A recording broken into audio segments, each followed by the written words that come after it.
Nosso Senhor Jesus Cristo, ele foi tentado no deserto pelo diabo.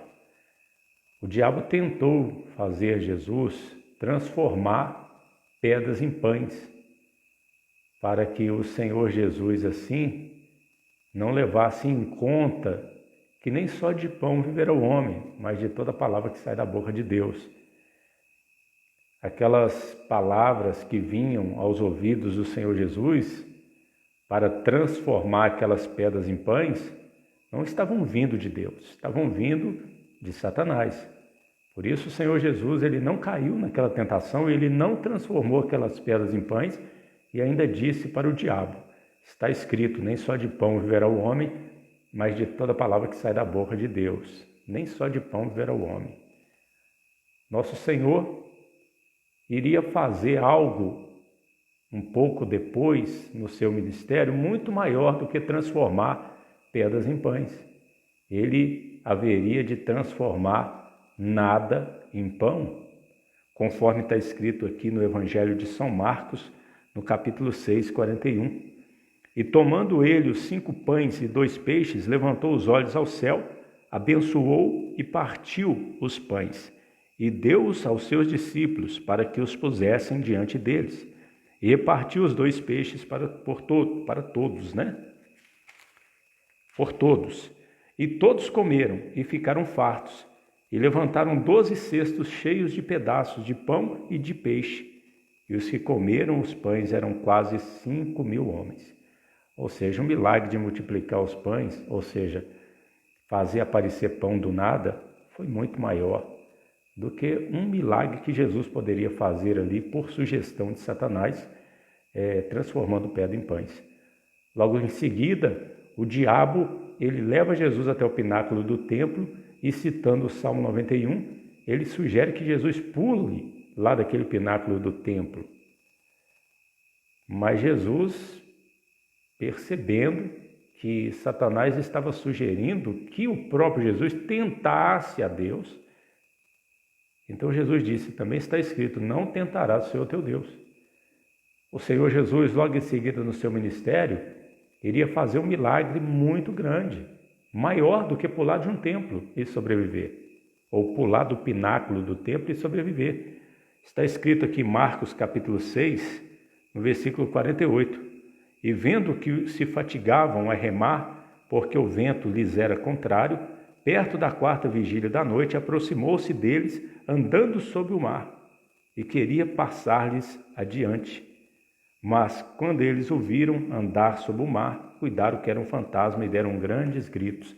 Ou seja, nós vemos aqui Jesus fazendo um milagre muito maior que pular do pináculo do templo. Ele andou sobre as águas. E logo em seguida, Satanás, ele leva Jesus até um alto monte e ele diz para Jesus que vai dar a ele todos os reinos do mundo se Jesus prostrado o adorar. Ou seja, Satanás queria que Jesus cometesse esse pecado de adorar a ele. Quantas pessoas hoje em dia não têm adorado o demônio, seguido a Satanás? Satanás queria que Jesus seguisse a ele também. Só que Jesus disse, vai-te, Satanás. Está escrito, somente ao Senhor teu Deus adorarás. Interessante é que os reinos do mundo vão ser do Senhor Jesus ainda.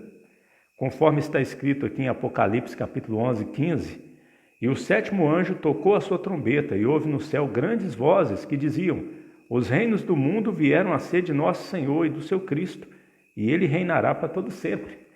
Ou seja, Satanás queria que Jesus fosse precipitado, mas com certeza o nosso Senhor Jesus sabia que um dia todos os reinos do mundo vão ser dele, e ele vai reinar para todo sempre. Agora, se pensamos que acabou por aí as tentações, não acabou não, meu irmão, minha irmã. Pois na cruz nós vemos Satanás usando pessoas, uma tática diferente, para tentar Jesus, como está escrito aqui em Mateus capítulo 27, 39. E os que passavam blasfemavam dele, maneando as cabeças, e dizendo, tu que destróis o templo, e em 3 dias o reedificas, salva-te a ti mesmo, se és o Filho de Deus, e desce da cruz. se és o Filho de Deus, desce da cruz. Essa expressão caracteriza as tentações de Satanás. Então Satanás estava usando pessoas ali no momento em que Jesus estava crucificado. E da mesma maneira, também os principais sacerdotes, com os escribas e anciões e fariseus, escarnecendo, diziam: salvou os outros e a si mesmo não pode salvar-se. Se é o rei de Israel, desça agora da cruz e creremos nele. Confiou em Deus, livre-o agora se o ama, porque disse: sou filho de Deus. Então veja que Satanás estava por trás de todas essas pessoas aqui, usando essas pessoas. Estava tentando Jesus ali no momento de sua morte. Já pensou, meu irmão, minha irmã, se nosso Senhor ele desce da cruz? Mas Jesus não desceu, não.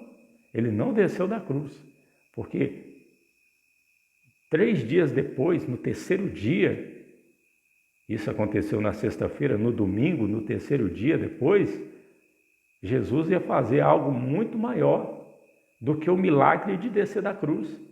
Ele haveria de ressuscitar dos mortos, ele haveria de morrer e ressuscitar, conforme está escrito aqui em Mateus 28, 5. Mas o anjo respondendo disse às mulheres: não tenhais medo, pois eu sei que buscais a Jesus que foi crucificado. Ele não está aqui, porque já ressuscitou, como havia dito. Vinde ver de o lugar onde o Senhor jazia.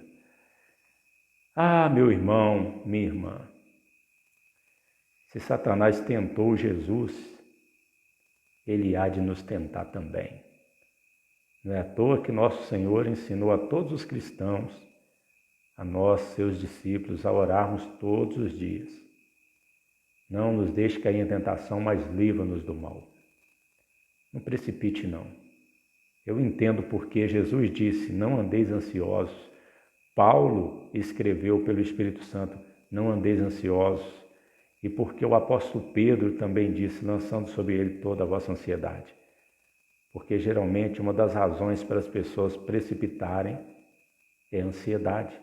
Tem pessoas que andam na precipitação por inconsequência mesmo, mas muitas pessoas porque ficam ansiosas, porque entra dúvida no coração, não permanecem na fé.